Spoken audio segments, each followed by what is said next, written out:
ശബരിമലയിൽ അയ്യപ്പസ്വാമി തൊഴുതു പോവാനല്ല പറയുന്നത്, ധ്യാനിക്കൂ എന്നാണ് പറയുന്നത്. അതിനാണ് ചിന്മുദ്ര കാണിക്കുന്നത്. ചിന്മുദ്ര എന്ന് പറഞ്ഞാൽ ധ്യാനമുദ്രയാണ്. ഗീതയിൽ അതിനെ ധ്യാനമുദ്ര, ജ്ഞാനമുദ്ര എന്നൊക്കെ പറഞ്ഞിരിക്കുന്നത്. ശ്രീകൃഷ്ണ ഭഗവാൻ ഗീതോപദേശം ചെയ്യുന്നത് ഈ ജ്ഞാനമുദ്രയിലാണ് എന്നാണ്. നിങ്ങൾ മറ്റുള്ളതിനെ അല്ല വാല്യൂ ചെയ്യേണ്ടത് സ്വന്തം ജീവനെ വാല്യൂ ചെയ്യും. ജീവൻ പോയ ആൾക്ക് കോടികൾ ഉണ്ടായിട്ടെന്ത് കാര്യം?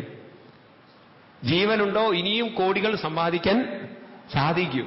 മനുഷ്യൻ ഇന്ന് അതിനു വേണ്ടിയിട്ടല്ല കരയുന്നത്, ബാക്കിയുള്ളത് പോകുമ്പോഴാണ് കരയുന്നത്. തിരിച്ചറിയൂ, നന്നായിട്ട് ബോധമുണ്ടാവൂ. ഇതൊക്കെ എളുപ്പം പറഞ്ഞ് മനസ്സിലാക്കിയാലൊന്നും തലയിൽ കയറില്ല. കാരണം ജന്മാന്തരങ്ങളായിട്ട് ബാക്കിയുള്ളതിന് വേണ്ടി കരഞ്ഞ് ഇപ്പോ അതൊന്നും വിലയില്ല എന്ന് ആര് പറഞ്ഞാലും ഭഗവാൻ ശ്രീകൃഷ്ണൻ അർജുനോട് പറയും, സ്വർണത്തെ മണ്ണിന്റെ കട്ട പോലെ കാണണമെന്നാണ്. ഗീതയിലെ ഭഗവാൻ പറയാണ് സ്വർണത്തെ മണ്ണിന്റെ കട്ട എന്ന് വെച്ചിട്ട് ഭഗവാൻ മണ്ണിന്റെ കട്ട കഴുത്തിടണമെന്നല്ല പറഞ്ഞത്, അതിനത്രയേ വില കൽപ്പിക്കാവൂന്ന്. ഭാഗവതത്തില് ഒരു കഥ പറയും, വളരെ ഗംഭീരനായിട്ടുള്ളൊരു മഹാരാജാവിന്റെ, അംബരീഷ ചക്രവർത്തിയുടെ, തന്റെ സമ്പത്തിനെ മുഴുവൻ ലോഷ്ടവത് സ്മൃതം എന്നാണ് വ്യാസൻ പറഞ്ഞിരിക്കുന്നത്. ലോഷ്ടം എന്ന് പറഞ്ഞാൽ മണ്ണിന്റെ വിലയെ കൽപ്പിച്ചുള്ളൂ എന്നും. നമ്മളെപ്പോലെ ആയിരുന്നില്ലേ അദ്ദേഹം. സപ്തദ്വീപവതി മഹിം, അവ്യയാം എണ്ണിയാലൊടുങ്ങാത്ത രത്നങ്ങളും ആഭരണങ്ങളും കയ്യിലുണ്ടായിരുന്നു. അതെല്ലാം മണ്ണിന്റെ വിലയെ കൽപ്പിച്ചുള്ളൂ എന്നാണ്. നമുക്ക് പറ്റുമോ അതൊക്കെ? കാരണം നമ്മളും അദ്ദേഹത്തെ പോലെയാണ്. അദ്ദേഹം മറ്റ് വസ്തുക്കളെ മണ്ണിന്റെ വില കൽപ്പിച്ചു, നമ്മൾ മണ്ണിന്റെ വില കൽപ്പിച്ചിരിക്കുന്നത് നമ്മളെ തന്നെ വില കൽപ്പിച്ചത് എന്നാണ്. വിലയില്ലാത്ത ഒരേ ഒരു വസ്തു നമ്മളാണ്. ഇതാണ് നമ്മുടെ അവസ്ഥ എന്ന് പറയുന്നത്. ഒരിക്കലും ഒരാൾ രാവിലെ മോർണിംഗ് വാക്കിന് വേണ്ടി പോവുകയാണ്, നടക്കാൻ വേണ്ടിയിട്ട്. പോകുന്ന സമയത്ത് ഇയാളടുത്ത് വില കൂടിയൊരു പട്ടിയുണ്ട്. രാവിലെ ജോഗിങ്ങിന് പോയപ്പം എങ്ങനെയോ ചങ്ങല പൊട്ടിച്ച് പട്ടി ഓടി. ഇയാൾ അതിനെ പിടിക്കാൻ വേണ്ടി നോക്കിയിട്ടൊന്നും അതിനെ പിടികിട്ടിയില്ല. ഇയാൾ തിരിച്ചു വന്നു വീട്ടിലേക്ക്. ഭാര്യയുടെ ഇഷ്ടപ്പെട്ട സാധനമാണ് പട്ടി. ഇയാളെക്കാളും പ്രിയം ഭാര്യയ്ക്ക് പട്ടിയോടാണ്. ഭാര്യ ചോദിച്ചു, എന്റെ ടോമു എവിടെ പോയി? ഇത്ര പ്രേമായിരുന്നു. അപ്പം ടോമു എവിടെ പോയി എന്ന് ചോദിച്ചപ്പോൾ അദ്ദേഹം പറഞ്ഞു, എടി ഞാനതിനെ പിടിക്കാൻ നോക്കിയപ്പോ അത് ചങ്ങല ഒട്ടിച്ച് ഓടി. എന്നാലും ഭഗവാൻ വലിയ കരുണാമയനാണ്. എന്താന്ന് വെച്ച് കഴിഞ്ഞാൽ, പട്ടിയല്ലേ പോയുള്ളൂ, ഞാൻ പോയില്ലല്ലോ. ഞാൻ പോവുകയും ചെയ്യുക, പട്ടി തിരിച്ചും വരിക, നിനക്ക് വലിയ നഷ്ടമല്ലേ ഉണ്ടാവുക?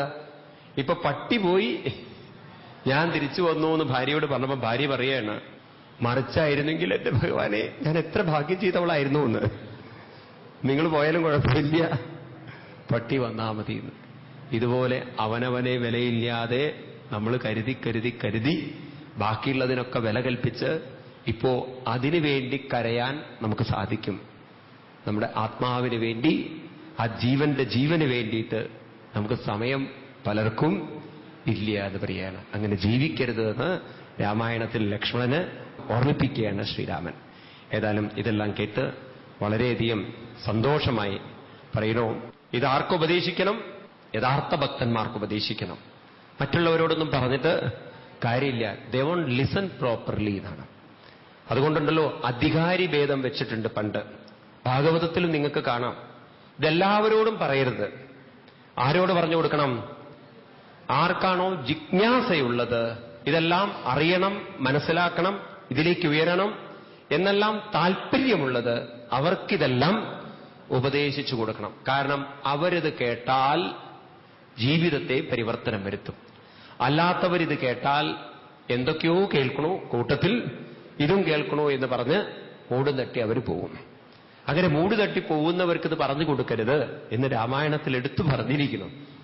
ആര് കേൾക്കാൻ തയ്യാറുണ്ടോ, ആരിത് മനസ്സിലാക്കി ഉൾക്കൊള്ളണം എന്ന് വിചാരിക്കുന്നുണ്ടോ, അവർക്കൊക്കെ അത് പറഞ്ഞ് മനസ്സിലാക്കി കൊടുക്കണം ലക്ഷ്മണ.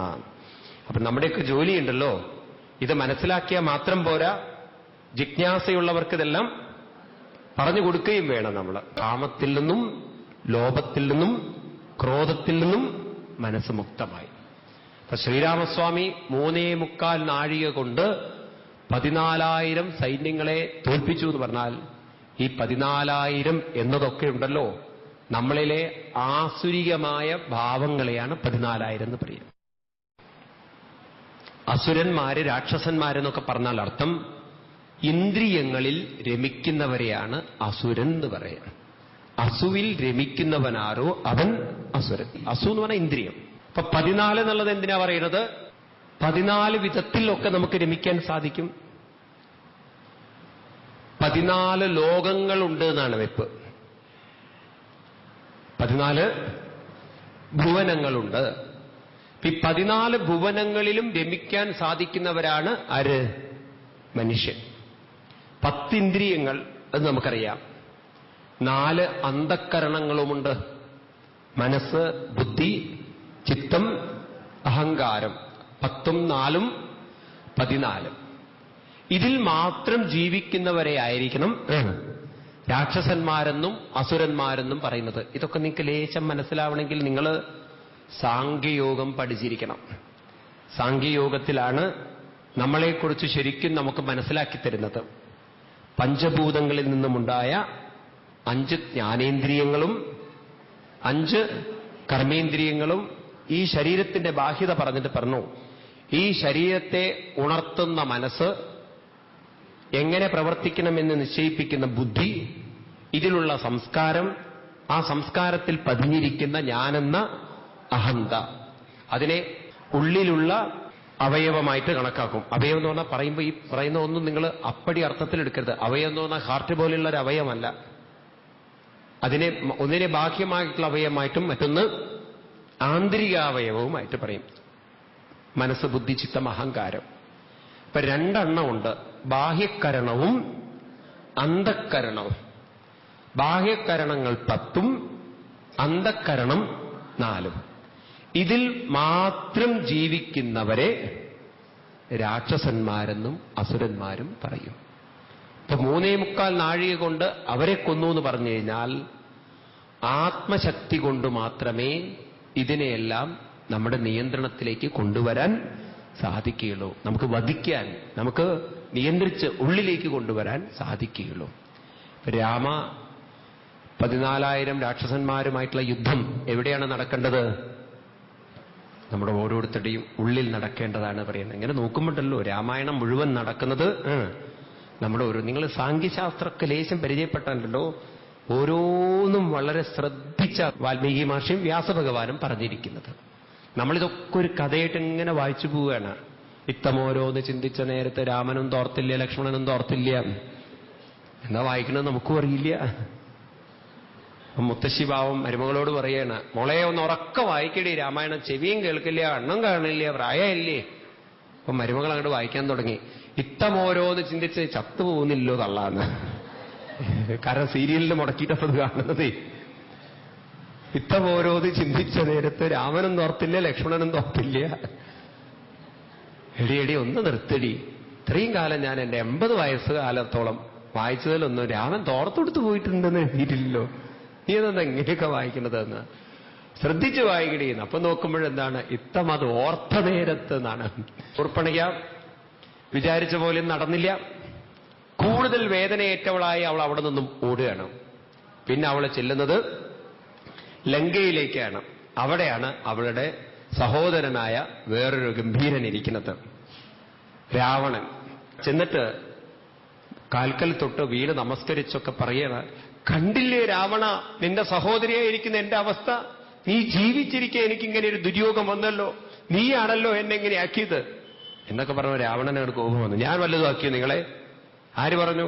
നീ ഇത്രയൊക്കെ ശക്തനല്ലേ? ജനസ്ഥാനത്ത് വല്ല രാക്ഷസന്മാരും ഉണ്ടോ നീ നോക്കിയിട്ടുണ്ടോ? നിന്റെ ചാരന്മാരെ വല്ലതും പറഞ്ഞ് അറിയിക്കുന്നുണ്ടോ? ഇതൊക്കെ കേട്ടപ്പോ രാവണൻ മദ്യത്തിന്റെ ലഹരിയില ഒരു ബോധം വന്നു. എന്തു പറ്റി? നിനക്കെന്തു പറ്റി? പറയൂ, ആരാ നിന്നെ ഇങ്ങനെ വിരൂപയാക്കിയത്? ഉടനെ പറഞ്ഞു, ഒക്കെ നിനക്ക് വേണ്ടി ഞാൻ അനുഭവിക്കുകയാണെന്ന്. എനിക്ക് വേണ്ടിയിട്ടോ? എന്റെ രാവണ, ആ പഞ്ചവടിയില് അതിസുന്ദരിയായൊരു പെൺകുട്ടിയോടുകൂടി ആദ്യം അവളെ അറിയിക്കുന്നത്. 2 പേര് വന്നിട്ടുണ്ട്, രാമനെന്നും ലക്ഷ്മണനെന്നും. രാജാക്കന്മാരാണ് അവര്. അച്ഛന്റെ നിർദ്ദേശപ്രകാരം വന്നിരിക്കുന്നത്. കാട്ടിൽ കഴിഞ്ഞുകൂടാനാ വന്നിരിക്കുന്നത്.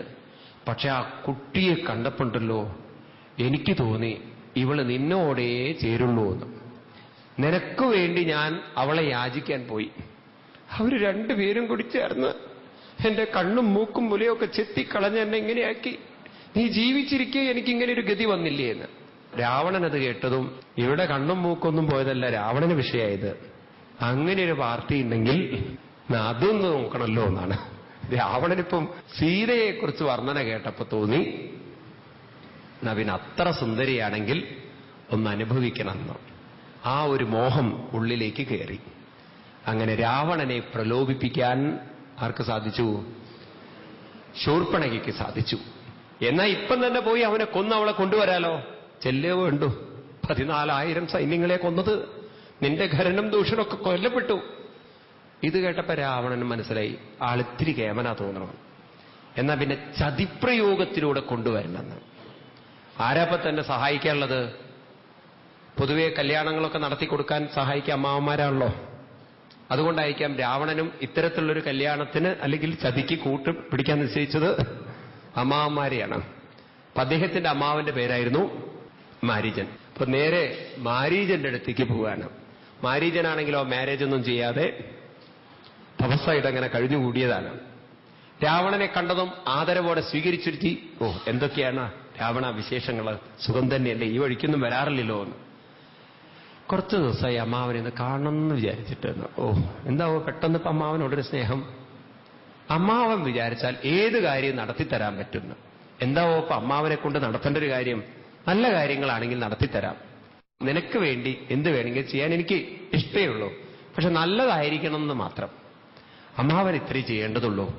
നോക്കൂ, നമ്മുടെ സഹോദരന്മാരെയൊക്കെ കൊന്നു, ഖരദൂഷണാദികളെ. എന്റെ സഹോദരിയായിരിക്കുന്ന ശൂർപ്പണയെ അംഗവിച്ഛേദം ചെയ്തുകൊണ്ട് മനുഷ്യപ്പുഴുക്കളായിട്ട് രണ്ടുപേര് വന്നിരിക്കുന്നു, രാമനെന്നും ലക്ഷ്മണനെന്നും. അവരുടെ കൂടെ സുന്ദരിയായിട്ടുള്ളൊരു പെണ്ണുണ്ട്. എനിക്കൊന്ന് അവളെ ഒന്ന് കിട്ടണം. അതിന് അമ്മാവൻ എന്നെ ഒന്ന് ഹെൽപ്പ് ചെയ്യണം, സഹായിക്കണമെന്ന്. ഇത് കേട്ടപ്പോ മാരീചൻ പറഞ്ഞു, ഒന്നിരിക്കുക രാവണ. എന്താ അയാളുടെ പേര് പറഞ്ഞു? രാമെന്നോ? അയാളുടെ അടുത്തേക്കാ പോണെന്ന് വെച്ചാൽ ഒന്ന് ആലോചിച്ചിട്ട് പോണം. കാരണം എന്നെ ഇവിടെ ഇരുത്തിയത് ആ പാർട്ടിയാ. പണ്ട് ഞാൻ യാഗം നശിപ്പിക്കാൻ വേണ്ടിയിട്ട് വിശ്വാമിത്ര മഹർഷിയുടെ യാഗഭൂമിയിലേക്ക് കടന്നു ചെന്നപ്പോ അന്ന് അയാൾ അയച്ചൊരു വാണമുണ്ട്. അതിന്റെ സ്മരണ ഇപ്പോഴും എന്റെ മനസ്സിൽ വിട്ടുപോയിട്ടില്ല. അപ്പൊ അതുകൊണ്ട് ദയവ് വിചാരിച്ചിട്ട് നീ എന്നെ ഈ പുലിവാലിന് പിടിപ്പിക്കരുത്. ഞാനിവിടെ സ്വസ്ഥമായി രാമനാമം ജപിച്ചിരുന്നോളാം എന്ന് പറഞ്ഞതും രാവണൻ വാള് വലിച്ചൂരി ചന്ദ്രഹാസം എന്നിട്ട് കാണിച്ചു കൊടുത്തിട്ട് പറഞ്ഞു, ഇവിടെ വെച്ച് എന്റെ വാളിന് ഇരയാവണ്ട എങ്കിൽ പറഞ്ഞ പ്രകാരം അങ്ങോട്ട് ചെയ്താൽ മതിയെന്നും. എന്താ ചെയ്യേണ്ടത്? മായാമാരീച വേഷം കെട്ടി, മാനിന്റെ വേഷം കെട്ടി രാമനെ അകറ്റിത്തന്നാൽ ബാക്കി ഞാൻ എന്താ ചെയ്തോളാം. നിനക്കിവിടെ സ്വസ്ഥമായി പിന്നെ ജീവിക്കാൻ സാധിക്കുന്നു. അങ്ങനെ ഒരു ചതിപ്രയോഗത്തിന് അമ്മാവനെ കൂട്ടുപിടിക്കുകയാണ്. ഉടനെ മാരീചൻ പറഞ്ഞു, നിന്റെ വാളുകൊണ്ട് നിന്നെ കണ്ടുകൊണ്ട് മരിക്കുന്നതിനേക്കാൾ ഭേദം രാമന്റെ ആയുധം കൊണ്ട് രാമനെ കണ്ട് മരിക്കുന്നതാണ്. അതിലൊരു സുഹൃതമെങ്കിലും കിട്ടുന്നു. ശരി, തയ്യാറായി. അങ്ങനെ അവിടെ നിന്നും മാനിന്റെ വേഷത്തിൽ മാരീചൻ പുറപ്പെട്ടു. അന്ന് ഇഡ്ലിയും സാമ്പാറൊക്കെ കഴിച്ചിരിക്കുകയായിരുന്നു. ആര്? സീതാദേവി. എന്നുവെച്ചാൽ ബ്രേക്ക്ഫാസ്റ്റൊക്കെ കഴിഞ്ഞിരിക്കുക. ആ സമയത്താണ് അതിസുന്ദരമായൊരു പൊന്മാനിങ്ങനെ അവരുടെ പർണശാലയ്ക്ക് മുമ്പിൽ ആശ്രമമുറ്റത്ത് ഇങ്ങനെ തുള്ളിച്ചാടി നടക്കുന്നത്. അവിടുന്ന് സീതാദേവി പറയുന്ന വാക്കുകളുണ്ട്. വളരെ മനോഹരമായിട്ടുള്ളൊരു ഭാഗമാണ് രാമായണത്തില്. ആ ഒരു ഭാഗം എഴുത്തച്ഛൻ അതിസുന്ദരമായിട്ട് അവതരിപ്പിക്കണം. പറയണോ, ഭർത്താവേ കണ്ടീലയോ കനകമയമൃതമെത്രയും ചിത്രം ചിത്രം, പേടിയില്ലതിന് അത് കളിപ്പാൻ സുഖമുണ്ട്, വിളിച്ചീരുക വരുമെന്നു തോന്നുന്നു. സീതയെ ഇവിടെയാണ് വീഴ്ത്തിയത്. ആരാണ് ഈ കനകമൃഗം? ഈ ലോകം മുഴുവൻ കനകമൃഗമാണ്. ബാഹ്യമായ സൗന്ദര്യത്തിന്റെ പേരാണ് മായാ മാരീചൻ. മിന്നുന്നതൊന്നും പൊന്നല്ല എന്ന് പറയുന്നത് പോലെ പുറമോടികളാണ് മാരീചെന്ന് പറയുന്നത്. ഇന്ന് ലോകം മുഴുവൻ പുറമോടിയുടെ ലോകത്തിലാണ് ആകർഷിക്കപ്പെട്ടിരിക്കുന്നത്. അപ്പൊ അതുകൊണ്ടുണ്ടല്ലോ ലോകത്തിലെപ്പോഴും 3 കാര്യങ്ങൾ നിങ്ങൾക്ക് കാണാൻ സാധിക്കും. ഒന്ന് ആകർഷണം, അട്രാക്ഷൻ. എല്ലാവരെയും ആകർഷിപ്പിക്കുകയാണ്, നമ്മളൊക്കെ ആകർഷിപ്പിക്കാനാണ് ശ്രമിക്കുന്നത്. 2 സുഖമുണ്ടെന്ന് തോന്നിപ്പിക്കുകയാണ്. ആകർഷണം മാത്രമല്ല, അതിലൊക്കെ സുഖമുണ്ടെന്ന് തോന്നുക. 3ാമത്തത് അടിമപ്പെടുത്തുക. ഇതാണ് ലോക ജീവിതം എന്ന് പറയുന്നത്. ആകർഷിപ്പിക്കുക, കുറേയൊക്കെ സുഖം കൊടുക്കുക, എന്നിട്ട് അതിൻ്റെ അടിമത്വത്തിൽ വീഴ്ത്തുക. അങ്ങനെ മനുഷ്യൻ ക്രമേണ ചെറിയ സുഖങ്ങളിൽ ഇത് തന്നെ സുഖമെന്ന് തെറ്റിദ്ധരിച്ച് കുരുങ്ങിപ്പോവും. വീടിന് തീ പിടിച്ചാലും ഉണ്ടല്ലോ, രാവിലത്തെ തണുപ്പിന്റെ സുഖത്തിൽ മനുഷ്യൻ അവിടെ കിടന്നുറങ്ങും. തീയുള്ള ഉമിയില്, വെണ്ണീറില്, ചാരത്തില് പട്ടി കിടന്നുറങ്ങുന്നത് പോലെ. അതിനറിയില്ല അതിൻ്റെ അകത്ത് ഉമിയുണ്ട്.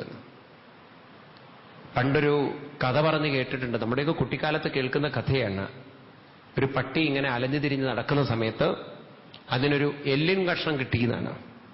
ആ എല്ലിൻ കഷ്ണത്തെ അത് വായിലിട്ട് ഇങ്ങനെ ചവച്ചരയ്ക്കുന്ന സമയത്ത് അതിൻ്റെ ഉള്ളിലുള്ള തോല് പൊട്ടി രക്തം പുറത്തു വരാൻ തുടങ്ങി. കേട്ടില്ലേ കഥ? ആ രക്തത്തെ ആസ്വദിക്കുന്ന സമയത്ത് പട്ടിക്ക് തോന്നുകയാണ് ആ രസം, സുഖം മുഴുവൻ വന്നിരിക്കുന്നത് എല്ലിന്റെ ഉള്ളിൽ നിന്നാണ്.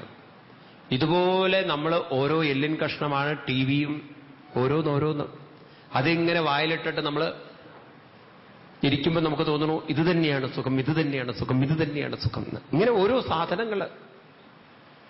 അങ്ങനെ ബാഹ്യമായ സൗന്ദര്യത്തിന്റെ, ബാഹ്യമായ ആകർഷണത്തിന്റെ പ്രതീകമാണ് ആര്? മാരീചൻ. ഇപ്പൊ മാരീചന്റെ കൂടെ ആരുമുണ്ട്? രാവണനുമുണ്ട്. ഈ രാവണൻ എന്നുള്ള ശബ്ദം വളരെ ശ്രദ്ധിക്കേണ്ടതാണ്. 10 തലയുള്ള ആളാണ് രാവണൻ. അപ്പൊ അയാൾക്ക് എത്ര കണ്ണുണ്ടായിരിക്കണം? 20 കണ്ണുണ്ടായിരിക്കണം. എത്ര കൈകളുണ്ടായിരിക്കണം?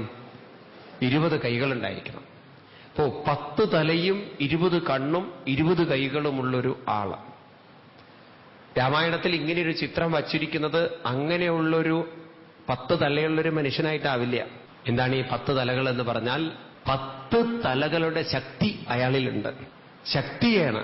നമ്മുടെ പൂർവികരുണ്ടല്ലോ, എണ്ണത്തിന്റെ കഥയൊക്കെ പറയുന്നത് എണ്ണം പറയാനല്ല, ഏറ്റവും ശ്രേഷ്ഠമായി കണക്കാക്കുന്ന ഒരു വേദങ്ങളിലെ മന്ത്രസംഹിതയാണ് പുരുഷസൂക്തം. ആ പുരുഷസൂക്തം തുടങ്ങുന്നത് തന്നെ സഹസ്രശീർഷ പുരുഷ സഹസ്രാക്ഷ സഹസ്രപാദ്, ഇങ്ങനെയാണ് തുടങ്ങുന്നത്. സഹസ്രശീർഷ പുരുഷ, 1000 തലകളും 1000 കാലുകളൊക്കെ ഉള്ളൊരു പുരുഷനെ പറയുകയാണ്. സഹസ്ര കണ്ണുകളൊക്കെ ഉള്ള ഒരാള്. അങ്ങനെയുള്ള ഒരാളുണ്ടാവുമോ ലോകത്തിൽ? പിന്നെ എന്തിനാ അങ്ങനെ പറഞ്ഞിരിക്കുന്നത്? അനന്തം തലകളിലൂടെയും അനന്തം കണ്ണുകളിലൂടെയും അനന്തം കാലുകളിലൂടെയും പ്രവർത്തിക്കുന്ന ഒരാളെ പറയാൻ ഒരു എണ്ണം വച്ചിരിക്കുന്നു. അതുപോലെയാണ് ദശമുഖൻ എന്ന് പറയുന്നത്. ഈ ദശമുഖന്റെ ഒരു പ്രത്യേകത, തൻ്റെ ജീവിതത്തില് ബാഹ്യമായ സുഖത്തിന് വേണ്ടി ആസക്തനായി ജീവിക്കുന്നവനാണ് രാവണൻ. രവമുള്ളവൻ രാവണൻ. രവം എന്ന് പറഞ്ഞാൽ ഭൗതികമായ അനുഭവങ്ങളിൽ തൃപ്തനാവാതെ അങ്ങേയറ്റം അത് അനുഭവിക്കണം എന്നുള്ള തീവ്രമായ തൃഷ്ണയുള്ളവൻ. അടക്കാൻ വയ്യാത്ത തൃഷ്ണയുടെ പ്രതീകമാണ് ആര്? രാവണൻ. രവം എന്നുള്ള പറഞ്ഞാൽ, രവം ചെയ്യാറിഞ്ഞാൽ ഭയങ്കരമായ ആരവം. ആരവം എന്ന് പറഞ്ഞാൽ ശബ്ദമുണ്ടാക്കുക. അയാൾ ഉറക്കെ കരഞ്ഞു, അതുകൊണ്ടാണ് രാവണൻ എന്നുള്ള പേര് വന്നത്. അയാൾക്ക് പേര് വരാനൊരു കാരണമുണ്ട്.